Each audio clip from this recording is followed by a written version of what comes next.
నమస్తే, welcome to AK news. ముందుగా headlines. విద్య, వైద్య రంగాలకు కాంగ్రెస్ ప్రభుత్వం పెద్దపీట వేస్తుంది.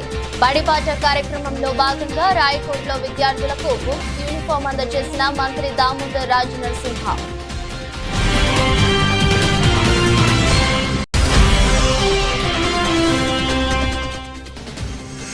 తిరుమల శ్రీవారిని దర్శించుకున్న అనంతరం ముఖ్యమంత్రిగా చంద్రబాబు తొలిసారి ప్రెస్ మీట్. తిరుమల నుంచే రాష్ట్రంలో ప్రక్షాళన మొదలు పెడతానని వెల్లడి.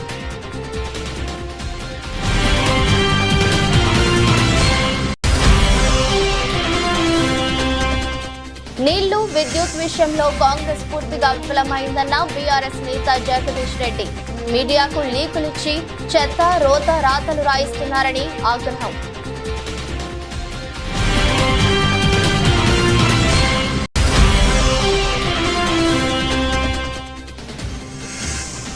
తమకు వ్యతిరేకంగా ఉన్న వారిని వెతికి మరీ దాడులు చేస్తున్నారు.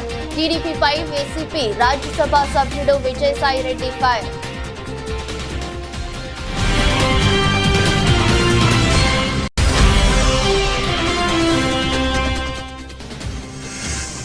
అనపర్తిలో వైఎస్ఆర్ పార్టీలోని ప్రతి నాయకుడు, కార్యకర్తకు అండగా నిలుస్తాం. మాజీ శాసనసభ్యులు డాక్టర్ సత్తి సూర్యనారాయణ రెడ్డి భరోసా.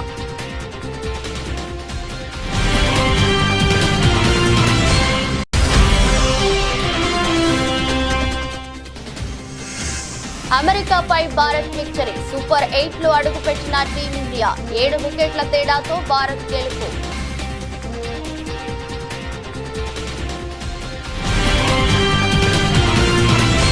కాంగ్రెస్ ప్రభుత్వం పెద్దపీట వేస్తుందని రాష్ట్ర వైద్య ఆరోగ్య శాఖ మంత్రి దామోదర రాజనరసింహ అన్నారు. సంగారెడ్డి జిల్లా రాయకోట్లోని జెడ్పీహెచ్ఎస్ బడిబాట కార్యక్రమాన్ని ఆయన హాజరయ్యారు. తొలుత పాఠశాల ఆవరణంలో కలెక్టర్ వల్లూరి క్రాంతితో కలిసి మొక్కలు నాటారు. ప్రైవేట్ పాఠశాలలకు దీటుగా ప్రభుత్వ బడులను తీర్చిదిద్దుతామని చెప్పారు. ఇప్పటికే పాఠశాలల్లో మౌలిక వసతులు కల్పించడానికి అమ్మ ఆదర్శ పాఠశాలలు కమిటీలు ఏర్పాటు చేసి నిధులు కేటాయించామన్నారు. ఈ సందర్భంగా ప్రాథమిక పాఠశాలలకు ప్రహారీ గోడ లేకపోవడంతో మందుబాబులకు అడ్డాగా మారిందని విద్యార్థుల తల్లిదండ్రులు మంత్రి దృష్టికి తీసుకొచ్చారు. సమస్య పరిష్కారానికి కృషి చేస్తానని హామీ ఇచ్చారు.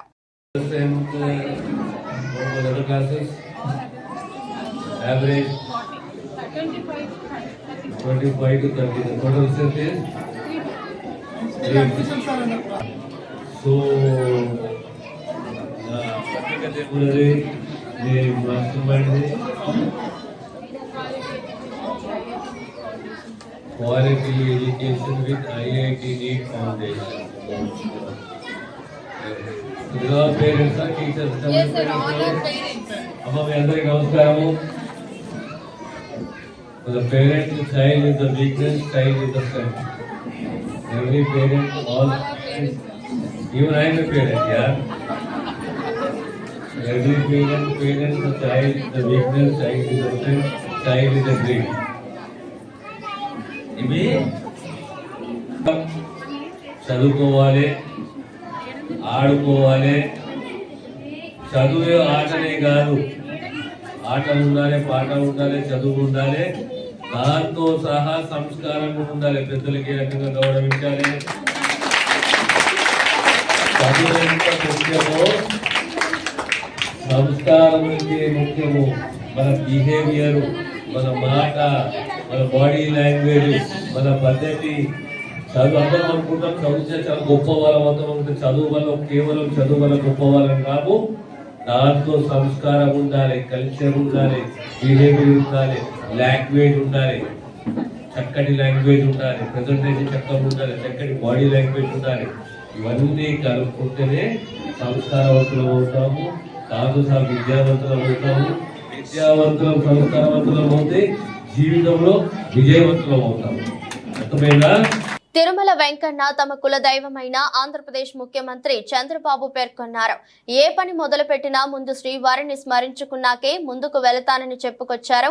ఉదయం నిద్రలేస్తూనే నిండు మనసుతో ఒక్క నిమిషం వెంకటేశ్వర స్వామిని ప్రార్థిస్తానని తెలిపారు. రాష్ట్రం సుభిక్షంగా ఉండాలని కోరుకుంటానని చెప్పారు. ఈ మేరకు గురువారం ఉదయం చంద్రబాబు కుటుంబంతో కలిసి తిరుమల శ్రీవారిని దర్శించుకున్నారు. అనంతరం ఆలయ ప్రాంగణంలో ముఖ్యమంత్రిగా తొలిసారి ప్రెస్ మీట్ లో మాట్లాడారు. తిరుమల నుంచే రాష్ట్రంలో ప్రక్షాళన మొదలు పెడతానని, తిరుమలలో గోవిందనామ నినాదాలు తప్ప మరేమీ వినపడకుండా చేస్తానన్నారు. పవిత్రమైన తిరుమలను అపవిత్రం చేయడం సరికాదన్నారు. తిరుమలకు వస్తే వైకుంఠం వచ్చిన అనుభూతి కలుగుతుంది. తిరుమలపై ఓం నమో వెంకటేశాయ తప్ప వేరే నినాదం ఉండొద్దని పేర్కొన్నారు.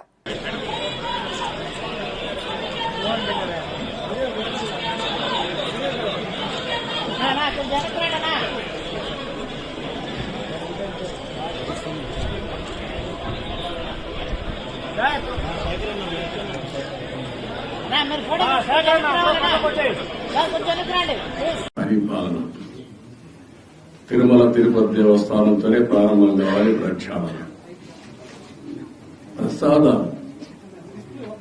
నీని లేకపోతే పరిశుభ్రత అన్నిటికీ తిరోధకాన్ని చేశారు. తిరుమల ఒక పవిత్రమైన దివ్యక్షేత్రం. ఈ పవిత్రమైన దివ్యక్షేత్రాన్ని అపవిత్రం చేయడం భావ్యం కాదు. తెల్లవారుజామున 3 గంటలకు సుప్రభాత దర్శనానికి వస్తే వైకుంఠం అంటే మనకు తెలియదు. పుస్తకాలను చదువుతాం, వైకుంఠానికి పోవాలని కోరుకుంటాం చనిపోయిన తర్వాత. ఆ సమయంలో ఇక్కడికి వచ్చి వెంకటేశ్వర స్వామి దర్శనం చేసుకుంటే వైకుంఠంలో ఉన్న అనుభూతిని కలుగుతుంది. నేను ఎన్నోసార్లు ఫీల్ అయ్యా, ఇప్పుడు కూడా ఫీల్ అవుతున్నా. అందుకే నేను ఇక్కడికి వచ్చినప్పుడు అన్ని విషయాలు మర్చిపోయి ఒక పవిత్రమైన భావంతో పోవాలి. ఒకే స్లోగన్ ఉండాలి. ఏడుకొండలవాడ వెంకటరమణ గోవింద గోవింద తప్ప, ఓం నమో వెంకటేశాయ తప్ప వేరే స్లోగనే ఉండకూడదు. వేరే వ్యక్తి జ్ఞాపకం రాకూడదు. ఆ పేరుతోనే మొత్తం ప్రక్షాళన చేస్తాం. మళ్లీ భారతదేశం కాకుండా ప్రపంచం మొత్తం అభినందించే విధంగా ఈ టీజీని తీర్చిదిద్దామని తెలియజేసుకుంటూ, విద్యుత్ కొనుగోళ్లు, కాళేశ్వరం ప్రాజెక్టుల విచారణపై మాజీ మంత్రి జగదీష్ రెడ్డి స్పందించారు. రుణమాఫీపై దృష్టి మార్చేందుకు కాంగ్రెస్ ప్రభుత్వం కాళేశ్వరం విద్యుత్ కొనుగోళ్లు అంశంపై మాట్లాడుతుందని విమర్శించారు. ప్రభుత్వం ఏర్పాటు చేసి 6 నెలలైనప్పటికీ హామీల అమలు మరచి గత ప్రభుత్వాలపై నిందలు వేస్తూ కాంగ్రెస్ పబ్బం గడుపుతుందని మండిపడ్డారు. ప్రభుత్వం చేతగానితనాన్ని కప్పిపుచ్చుకుంటూ కమిషన్ల ఏర్పాటు పేరుతో డ్రామాలు చేస్తున్నారని ఆరోపించారు. విచారణ కమిషన్లు వాటి పని అవి చేసుకుంటాయని, ప్రభుత్వం లీకులు ఎందుకు ఇస్తుందని ప్రశ్నించారు. ఎన్నికల కోడ్ ముగిశాక హామీల అమలుపై ప్రజలు నిలదీస్తారని, కమిషన్ల విచారణ పేరుతో మీడియాకు లీకులు పేరుతో డ్రామాలు ఆడుతున్నారని ధ్వజమెత్తారు. కాంగ్రెస్ పసలేని ఆరోపణలన్నీ వరుసగా తేలిపోతున్నాయన్నారు. కాళేశ్వరం ద్వారా నీళ్లు అందించకుండా తప్పు చేస్తున్నారని వ్యాఖ్యానించారు. ఆరోపణలతోని పబ్బం గడపాలనుకుంటున్నారు. గత ప్రభుత్వం పైన నిందలేయాలని, గత ప్రభుత్వాన్ని నడిపిన వాళ్ళపైన నిందలేయాలని, వీళ్ళ చేతగాంతనాన్ని కప్పిపుచ్చుకోవడం కొరకు కమిషన్ల పేరు మీద ఏదో నాటకాలు చేస్తున్నారు, డ్రామాలు చేస్తున్నారు తప్ప ఏమీ ఉండదు. దాంట్లో ఏదైనా ఒకటి ఏదైనా ఎంక్వైరీకి ఇస్తే వాళ్ళకి అప్పచెప్తే అది రోజుతో ఆ ప్రభుత్వం పని అయిపోతుంది. వాళ్ళు తెలిసి వాళ్ళు ఏదో రిపోర్ట్ ఇస్తే, రిపోర్ట్ ఇచ్చిన తర్వాత ఆ రిపోర్ట్ను అసెంబ్లీలో ప్రవేశపెడతారా, ఇంకో పద్ధతులు ఇస్తారా, ఏం చేస్తారు, ఏముంటాయి దాని మీద చర్యలు, దాని తర్వాత ప్రాసెస్ ఉంటుంది. కానీ ప్రతిరోజు వాళ్ళకి తాబేదారులు ఉండే ఒకరిద్దరు మీడియా హౌజెస్ని పట్టుకొని నిత్యం పార్లమెంట్ ఎన్నికల వరకు అనుకుని మొన్న పార్లమెంట్ ఎన్నికల వరకు జరిపోయినారు. ఇప్పుడు ఇంకా ఇచ్చిన హామీల పైన ఎన్నికల తర్వాత చేస్తాము, కోడ్ పోయిన తర్వాత చేస్తామని చెప్పి ఇప్పుడు ప్రజలు ఎక్కడ కదులుతారో, ప్రజలు ఎక్కడ నిలదీస్తారో అన్న భయంతో ఇంకా అవే డ్రామాలు కొనసాగిస్తున్నారు. అన్నీ తేలిపోతున్నాయి. వీళ్ళు ఇంతకాలం మాట్లాడిన అన్నీ పసలేనివే అని, అర్థం లేని ఆరోపణలని వరుసగా తేలిపోతున్నాయి. కాళేశ్వరం మీద ఈ ప్రభుత్వం చేసిన తప్పు పెద్ద నేరపూరితమైన చర్య. దాన్ని వెంటనే పనులు ప్రారంభించి రైతులకు నీళ్ళు ఇవ్వడానికి ఏర్పాటు చేయాల్సింది. కానీ 4 నెలలు పైగా ఆలస్యం చేసి ఇప్పుడు హడావుడిగా ఏదో పని చేస్తున్నామని చెప్పేసి మొదలుపెట్టి ఉరుకుల పరుగుల మీద పోతున్నారు. కానీ రైతాంగం ఇప్పటికే గమనించిండ్రు ఈ ప్రభుత్వం యొక్క చేతగంతనాన్ని. కేవలం రాజకీయాల కొరకే వాడుకోవాలి ప్రాజెక్టులను కానీ ఇతర విషయాలని చెప్పి వీళ్ళు అనుకుంటున్న విషయాన్ని ప్రజలు గమనించిండ్రు. మీరు ఇదే పద్ధతుల్లో ఇతరుల మీద ఆరోపణలు చేసుకుంటూ 5 ఏళ్ళు గడపలేరు. ప్రజలు అప్పుడే రోడ్ల మీదకి వస్తున్నారు. ఇప్పటికే నీళ్ళు ఇచ్చే విషయంలో విఫలమైనరు. విద్యుత్ విషయంలో ఇప్పటికీ కూడా విద్యుత్ శాఖ మంత్రి అబద్ధాలు ఆడుతూ గడపాలనుకున్నాడు. రాత్రి హైదరాబాద్లోనే సగం హైదరాబాద్లో తెల్లందాక కరెంట్ లేదు. ఈ గ్రామాలలోనైతే చెప్పే పనే లేదు. మేము ఇచ్చిన కరెంటుని ఇవ్వడం చేత కావట్లేదు వీళ్ళకి. ఏపీలో గత కొన్ని రోజులుగా జరుగుతున్న పరిణామాలపై వైసీపీ రాజ్యసభ సభ్యుడు విజయసాయిరెడ్డి స్పందించారు. టీడీపీ పాలన దారుణంగా ఉందని, తమకు వ్యతిరేకంగా ఉన్న వారిని వేదిక మరీ దాడులు చేస్తున్నారని ఆరోపించారు. అమానవీయమైన ఆ సంఘటనలను వీడియో తీసి సోషల్ మీడియాలో పోస్టు చేస్తున్నారని వివరించారు. యూనివర్సిటీ వీసీలపైన దండెత్తుతున్నారని, బీసీ సామాజిక వర్గాలకు చెందిన వీసీలను తరిమి కొడుతున్నారని ఆరోపించారు. బంగారు ఆంధ్రప్రదేశ్ రాష్ట్రాన్ని ఈ టీడీపీ ఏ విధంగా తగలబెడుతుందో అందరూ గమనించాలని కోరారు. ఇవాళ రాష్ట్రం ఉన్న దుస్థితిని తలుచుకుంటే కన్నీళ్లు వస్తున్నాయని తెలిపారు. ఒక్క మాటలో చెప్పాలంటే రాష్ట్రంలో రాజ్యాంగం కుప్పకూలిపోయింది. ఈ వారం 10 రోజుల్లో రాష్ట్రంలో పలుచోట్ల హింసాత్మక ఘటనలు జరిగాయి. మొత్తం 27 ఘటనలను రాష్ట్రపతి, ప్రధానమంత్రి, జాతీయ మానవ హక్కుల సంఘం దృష్టికి తీసుకెళ్లామని వెల్లడించారు. ఢిల్లీలో ప్రధానమంత్రి గారికి, ఆనరబుల్ ప్రెసిడెంట్ ఆఫ్ ఇండియా గారికి, హోమ్ మినిస్ట్రీ గారికి, నేషనల్ హ్యూమన్ రైట్స్ కమిషన్కు ఆంధ్ర రాష్ట్రంలో జరుగుతున్నటువంటి అకృత్యాలు, అన్యాయాలు, వైఎస్ఆర్ కాంగ్రెస్ పార్టీ కార్యకర్తలపైన చేస్తున్నటువంటి దాడులు, మానవత్వం మరిచిపోయి మనుషులు కూడా ఇలా చేస్తారా అన్నటువంటి రీతిలో తెలుగుదేశం పార్టీ గుండాలందరూ కూడా ఈరోజు చేస్తున్నటువంటి అకృత్యాలని మేమందరం కూడా, పార్లమెంటు సభ్యులందరం కూడా ఈ యొక్క కాన్స్టిట్యూషనల్ అథారిటీస్ దృష్టికి, ప్రైమ్ మినిస్టర్ గారి దృష్టికి తీసుకురావడం జరిగింది.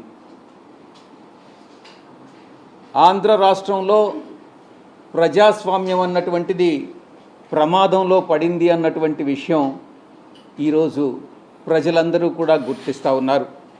వారం రోజులుగా తెలుగుదేశం పార్టీ చేస్తున్నటువంటి దాడులు, అత్యంత భయానకమైనటువంటి పరిస్థితులు ఆంధ్ర రాష్ట్రంలో నెలకొన్నటువంటి సంగతి ప్రతి ఒక్కరికి కూడా తెలుసు. కానీ దానికి పూర్తి భిన్నంగా వైఎస్ఆర్ కాంగ్రెస్ పార్టీ పైన, కార్యకర్తలపైన, నాయకులపైన చేస్తున్నటువంటి దాడుల్ని, దాన్ని తిరిగి మేమేదో వాళ్లపైన దాడులు చేస్తున్నామన్నటువంటి విధంగా చిత్రీకరిస్తున్నటువంటి ఘనత ఒక్క చంద్రబాబు నాయుడికే దక్కుతుంది. ఈ రకంగా వక్రీకరించేటటువంటి బుద్ధి ఒక్క చంద్రబాబు నాయుడికి, ఆయన పార్టీ నాయకులకు మాత్రమే ఉందన్నటువంటి విషయం అందరూ కూడా గమనిస్తూ ఉన్నారు. ఈరోజు చంద్రబాబు నాయుడు గారి పరిపాలన ఒక ఆటవిక పరిపాలన అన్నటువంటి విషయంగా మనం అభివర్ణించవచ్చు. వికారాబాద్ జిల్లా యాలాల మండల సర్వసభ్య సమావేశం నిర్వహించారు. ముఖ్య అతిథిగా చేవెళ్ల పార్లమెంట్ సభ్యులు కొండా విశ్వేశ్వరరెడ్డి పాల్గొన్నారు. ఈ సందర్భంగా ఆయన మాట్లాడుతూ కేంద్ర ప్రభుత్వం నుండి అత్యధికంగా నిధులు తెచ్చి వెనుకబడిన తాండూరు అభివృద్ధికి కృషి చేస్తానని అన్నారు. పేలాల మండలంలో జంటుపల్లి ప్రాజెక్టు, కోటపల్లి ప్రాజెక్టు వంటివి నిధులు మంజూరు చేసేందుకు కృషి చేస్తానన్నారు. కేంద్ర ప్రభుత్వం నుండి ఏ మేరకు నిధులు వచ్చినా వెనుకబడిన తాండూరు అభివృద్ధికి అత్యధిక కేటాయించడం జరుగుతుందని తెలిపారు. వివిధ గ్రామాల ఆల్ డిపార్ట్మెంట్స్ అధికారులకు, పత్రికా విలేకరులకు అందరూ కూడా పెద్ద నమస్కారం. ముఖ్యంగా ఇది లాస్ట్ జనవరి 5 సంవత్సరాలు ఇక్కడ ఉన్నటువంటి ఎంపీటీస్లే కానీ ఈ జనరల్పాడిలో గ్రామంలో ఉన్నటువంటి సమస్యలన్నింటినీ కూడా వేదికపైకి తీసుకొచ్చి అధికారులతో డిస్కషన్ చేసి ఆ గ్రామ సమస్య తీర్చడానికి ఈ జనరల్పాడి చక్కగా ఉపయోగించుకున్నందుకు మీకు అందరూ కూడా మనస్ఫూర్తిగా అధికారులు కానివ్వండి, మీకు కానివ్వండి ధన్యవాదాలు తెలుసుకుంటూ, దాంతోపాటు గ్రామాభివృద్ధికి 5 సంవత్సరాలు నిర్విరామంగా కృషి చేసినటువంటి ఎంపీటీసీలకు, మండలాధ్యక్షులకు మీకు అందరూ కూడా మనస్ఫూర్తిగా మీకు అభినందించుకుంటూ, మీరు చెప్పినట్టే ఇప్పుడు రాముడు గారు కానివ్వండి, మన సురేంద్ర రెడ్డి గారు కానివ్వండి, ఎంపీపీ గారు కానివ్వండి, వాస్తవమే యాదాల మండలం అంటే కూడా మనకు తెలంగాణ వచ్చి 10 సంవత్సరాలు అయినా మనం ఇంకా ఇంత వెనుకబడున్నామంటే ఎక్కడ రోడ్లు చూసినా ఇబ్బందికరంగా ఉన్నాయి. ఇదంతా కూడా వాస్తవమే. మేము నాకు తోడుగా మీరు ఈ మధ్యనే మన అన్న విశ్వేశ్వర గెలిపించడం, సెంట్రల్లో కూడా ఈరోజు బీజేపీ గవర్నమెంట్ ఉండడం, స్టేట్లో మీ అందరి ఆశీర్వాదం వల్ల నన్ను ఎమ్మెల్యేగా గెలిపించి స్టేట్ గవర్నమెంట్ కూడా మన పక్కనే నియోజకవర్గంలో ఉన్నటువంటి మన గౌరవ ముఖ్యమంత్రి రేవంత్ రెడ్డి గారు ఉండడం, వారి సహకారంతో ఖచ్చితంగా యారాల అభివృద్ధిని అన్ని విధాలా, ఎందుకంటే ఈరోజు మేము గెలవడం దాన్ని ఎప్పటి నుంచో కొన్ని రోజుల నుంచి 5-6 సంవత్సరాల నుంచి కూడా శివసాగర్ ప్రాజెక్టు శిథిలావస్థకి అయితే దాన్ని ఇమ్మీడియట్ మీరు ఇక్కడ తెలంగాణ చూసినప్పుడు మా దగ్గర శివసాగర్ ప్రాజెక్ట్ ఇబ్బందికరంగా ఉందని చెప్తే ఇమ్మీడియట్ స్టార్ట్ చేయడం జరిగింది. రాజకీయాల్లో గెలుపోటములు సహజం, కానీ గత కొన్ని రోజులుగా జరుగుతున్న హింసాత్మక ఘటనలు చాలా బాధాకరమని రాజంపేట ఎంపీ పెద్దిరెడ్డి మిథున్ రెడ్డి అన్నారు. కార్యకర్తలపైన దాడులు చేయటం, ఇల్లు కూలగొట్టడం లాంటి పరిస్థితులు రాష్ట్రంలో ఇంత ముందు ఎప్పుడూ లేవన్నారు. ఇలాంటి ఘటనలు జరగకుండా చర్యలు తీసుకోవాలని ప్రధానమంత్రికి, రాష్ట్రపతికి హ్యూమన్ రైట్స్ కమిషన్ దృష్టికి తీసుకువెళ్లడం జరిగిందని తెలిపారు. కొన్ని రోజులుగా జరుగుతున్న హింసాత్మక ఘటనలు చాలా బాధాకరము. రాజకీయాలు ఎలక్షన్ల వరకే ఉండాలి, కానీ దాని తర్వాత కూడా ఈరోజు చాలామంది కార్యకర్తల్ని దౌర్జన్యంగా గాయపరచడము, అదేవిధంగా ఇల్లులు కూల్చేయడము, జేసీబీలు పెట్టి వాళ్ళ వ్యాపారాల్లో దెబ్బతీయడము, అదేవిధంగా చాలామంది పైన ఈరోజు దాడులు జరిగిన పరిస్థితి అందరూ కూడా చూస్తూ ఉన్నాము. ఇవన్నీ కూడా ఒక మంచి ప్రెసిడెంట్ కాదు, అధికారం ఇప్పుడు కూడా శాశ్వతం కాదు. ఎన్నో పార్టీలు ఎంతోమంది అధికారంలోకి వచ్చారు, పోయారు. కానీ ఈ విధంగా కార్యకర్తల పైన దాడులు చేయడము, ఇల్లులు కొట్టడం, ఇవన్నీ కూడా కొత్త పద్ధతి. ఎప్పుడు కూడా ఈ విధంగా రాష్ట్రంలో జరగలేదని చెప్పి కూడా మేము తెలియజేస్తాను. ప్రజలు మ్యాండేట్ ఇచ్చారు మీకు. మీరు ఏవైతే ప్రామిస్ చేశారో, మీరు ఏవైతే మంచి పనులు చేస్తారో అవన్నీ కూడా చేయండి. ఒక విషయం గుర్తుపెట్టుకోండి, 40% పబ్లిక్ ఈరోజు ఓటమి చెందినా కూడా వైఎస్ఆర్సీపీకి ఓటేశారు. కేవలం ఆ 60% ఏదైతే మీకు 57 56 ఏదో వచ్చిందో వాళ్ళకే ప్రభుత్వం కాదు, మొత్తం ఆంధ్ర రాష్ట్ర ప్రజలందరికీ కూడా ప్రభుత్వం బాధ్యత తీసుకోవాలని చెప్పి కూడా నేను కోరుతా ఉన్నాను.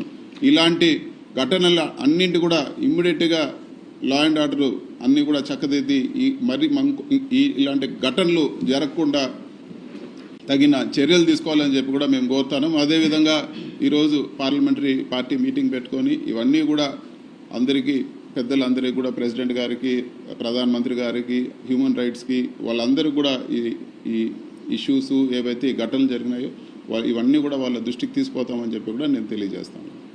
విద్యాభివృద్ధి వలన సమాజం అభివృద్ధి బాటలో పయనిస్తుందని సత్తుపల్లి ఎమ్మెల్యే డాక్టర్ మట్టా రాగమయ్య దయానంద్ పేర్కొన్నారు.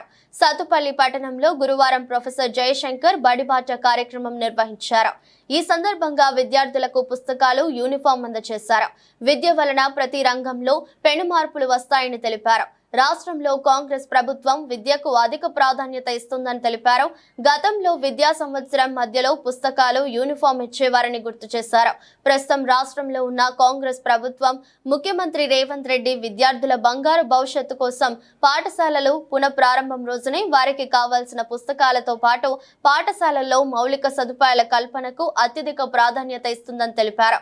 ప్రభుత్వం కల్పిస్తున్న అవకాశాలను సద్వినియోగం చేసుకుని ఉన్నత శిఖరాలను అధిరోహించాలని కోరారు. మన పిల్లలకి మంచి విద్య, నాణ్యమైన విద్య అందించాలి, పిల్లలకి భవిష్యత్తు బాగుండాలి అనే ఉద్దేశంతో ప్రతిష్టాత్మకంగా బడిబాట ప్రోగ్రాం నిర్వహించడం జరుగుతుంది. ఇందులో భాగంగా మనకి స్కూల్స్ స్టార్ట్ అయిన మొట్టమొదటి రోజే మీకు యూనిఫామ్స్, మరి టెక్స్ట్ బుక్స్, నోట్ బుక్స్ కూడా అందించడం జరుగుతుంది. అలాగే మన టీచర్స్ కూడా మరి అందరినీ మోటివేట్ చేసి ఎవరైనా డ్రాప్ అవుట్స్ ఉంటే వాళ్ళని కూడా ఇది స్కూల్కి తీసుకొచ్చే దిశగా వాళ్ళు కూడా కృషి చేస్తున్నారు. వాళ్ళందరికీ కూడా నేను కృతజ్ఞతలు తెలియజేసుకుంటున్నాను. మరి ఇవాళ చూస్తే మనం ఈ స్టేజ్ ముందు ఉన్న ప్రతి ఒక్కరం కూడా గవర్నమెంట్ స్కూల్స్లో చదివిన వాళ్ళమే. గవర్నమెంట్ స్కూల్స్, గవర్నమెంట్ కాలేజెస్ చదివాము మేము ఎవరం కూడా. అలాగే దయానంద్ గారు కానీ, వారి ఫ్రెండ్స్ కానీ, వీళ్ళందరిలో చాలామంది ఈ స్కూల్లో చదివారు. యూపీఎస్ స్కూల్లోనే చదివి ఈ ఉన్నతమైన స్థానానికి వచ్చారు. అందుకే ప్రతి సంవత్సరం కూడా మరి స్కూల్కి ఏదో ఒక చేయాలన్న ఉద్దేశంతో ప్రతి సంవత్సరం కూడా మా వంతు సహాయంగా 25,000 రూపాయలు స్కూల్కి అందించి సౌకర్యాల మెరుగుదలకి మేము కృషి చేస్తాం.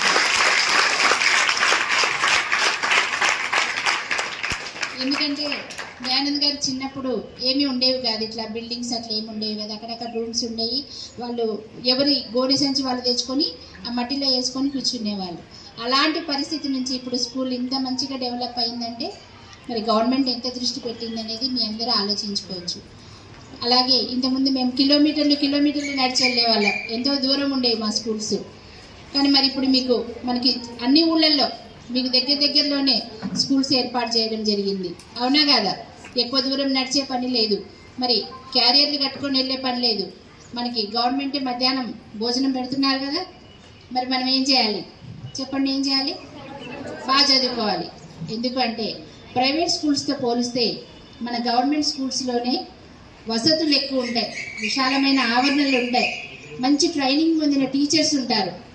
మనం చేయాల్సిన పనంతా మరి వాళ్ళు చెప్పేది శ్రద్ధగా విని మరి మంచిగా ఆకలింపు చేసుకొని ఏమైనా డౌట్లు ఉంటే అడిగి మరి మంచిగా చదువుకోవాలి. మన లక్ష్యం ఏదైతే పెట్టుకున్నామో ఒక గోల్ పెట్టుకోవాలి ప్రతి ఒక్కరు. అనపర్తి మాజీ శాసనసభ్యులు డాక్టర్ సత్య సూర్యనారాయణ రెడ్డి వైఎస్ఆర్సీపీ పార్టీ నాయకులు మరియు కార్యకర్తలు సహనంతో ఉంటూ వైఎస్ఆర్సీపీ పార్టీని గ్రామాలలో మరియు నియోజకవర్గ స్థాయిలో ముందుకు తీసుకువెళ్లాలని చెప్తూ ఓటమి శాశ్వతం కాదు, గెలుపు కోసం ముందుకు సాగుతూ మనవంతు ప్రయత్నం మనం చేస్తూ ప్రతి గ్రామాలలో ఉన్న వైఎస్ఆర్సీపీ పార్టీ నాయకులకు కార్యకర్తలకు అండగా ఉంటామని అన్నారు.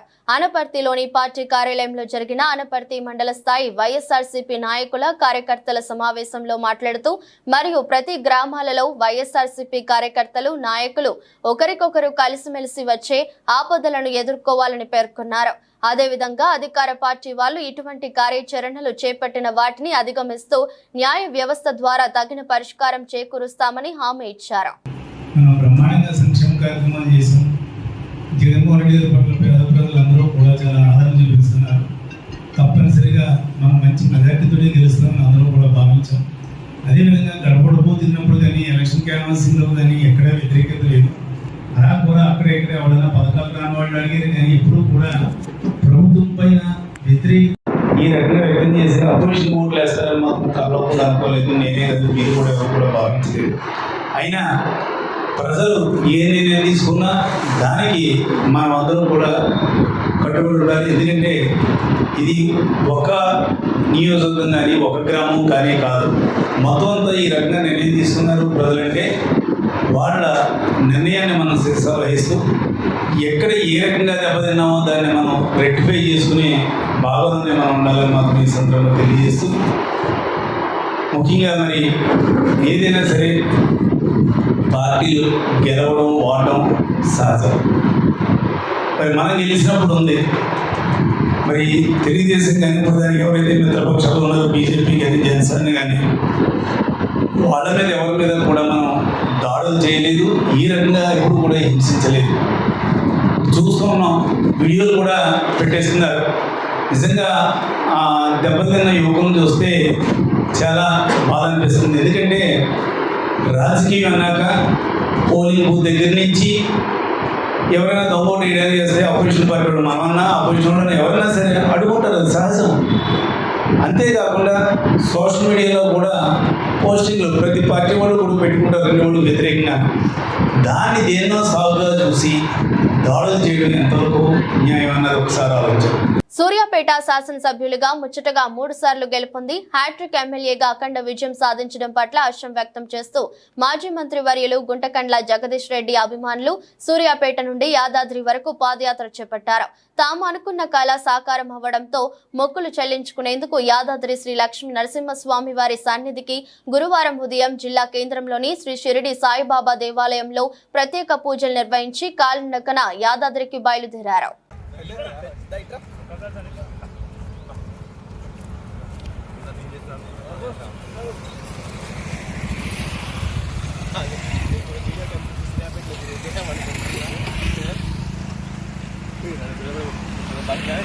శ్రీనగర్ లో బోరుగడ్డ అనిల్ కార్యాలయాన్ని గుర్తు తెలియని వ్యక్తులు తగలబెట్టారు. గతంలో కూడా ఒకసారి ఇదే కార్యాలయానికి దుండగులు నిప్పు పెట్టారు. సీఎం చంద్రబాబు పవన్ కళ్యాణ్ పై గతంలో బోరుగడ్డ అనిల్ అనుచిత వ్యాఖ్యలు చేశారు.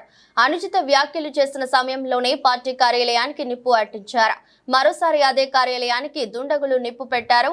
రిపబ్లికన్ పార్టీ ఆఫ్ ఇండియాకి రాష్ట్ర అధ్యక్షుడిగా ఉన్న బోరుగడ్డ అనిల్ వైసీపీకి అనుకూలంగా మాట్లాడుతూ చంద్రబాబు పవన్ కళ్యాణ్ పై పలుమార్లు అనుచిత వ్యాఖ్యలు చేయడం వల్ల ఈ ఘాతుకానికి పాల్పడ్డారని అనిల్ అనుమానం వ్యక్తం చేశారు. భద్రాచలం శ్రీ సీతారామచంద్ర స్వామివారి ఆలయంలో గత 41 రోజులుగా భక్తులు హుండీల ద్వారా స్వామివారికి సమర్పించిన ఆదాయాన్ని ఆలయ అధికారులు లెక్కించారు. లెక్కింపులో వచ్చిన నగదు 1,68,54,129 రూపాయలు, బంగారం 117 గ్రాములు, వెండి కేజీ 1.300 గ్రాములు, ఇతర దేశాల కరెన్సీ కూడా కానుకలుగా వచ్చినవి.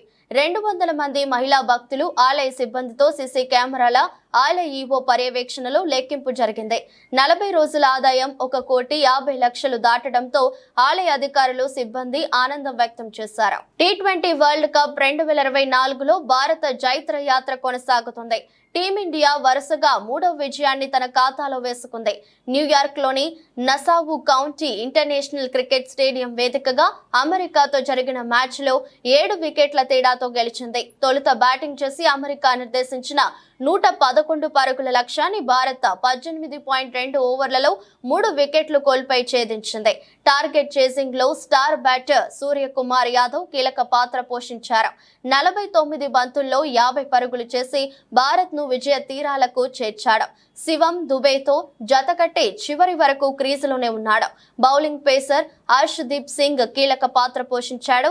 4 ఓవర్లలో 9 పరుగులు మాత్రమే ఇచ్చి 4 కీలకమైన వికెట్లు పడగొట్టాడు. వార్తలు ముగించే ముందు మరోసారి హెడ్లైన్స్. విద్య, వైద్య రంగాలకు కాంగ్రెస్ ప్రభుత్వం పెద్దపీట వేస్తుంది.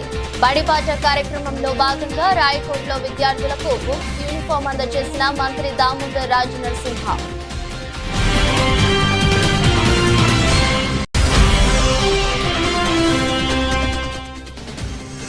తిరుమల శ్రీవారిని దర్శించుకున్న అనంతరం ముఖ్యమంత్రిగా చంద్రబాబు తొలిసారి ప్రెస్ మీట్.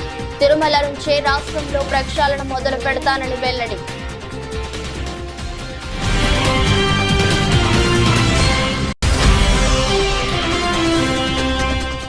నీళ్లు, విద్యుత్ విషయంలో కాంగ్రెస్ పూర్తిగా విఫలమైందన్న బీఆర్ఎస్ నేత జగదీష్ రెడ్డి. మీడియాకు లీకులిచ్చి చెత్త, రోత రాతలు రాయిస్తున్నారని ఆగ్రహం.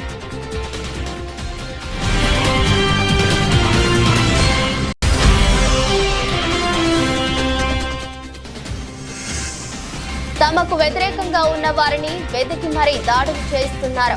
టీడీపీపై వైసీపీ రాజ్యసభ సభ్యుడు Vijayasai Reddy fire.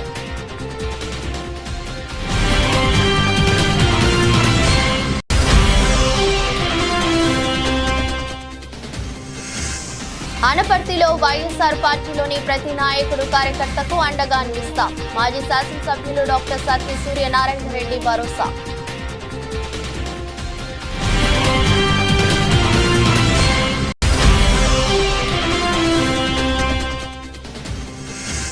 అమెరికాపై Bharat victory. Super 8లో అడుగుపెట్టిన టీమిండియా 7 వికెట్ల తేడాతో భారత్ గెలుపు.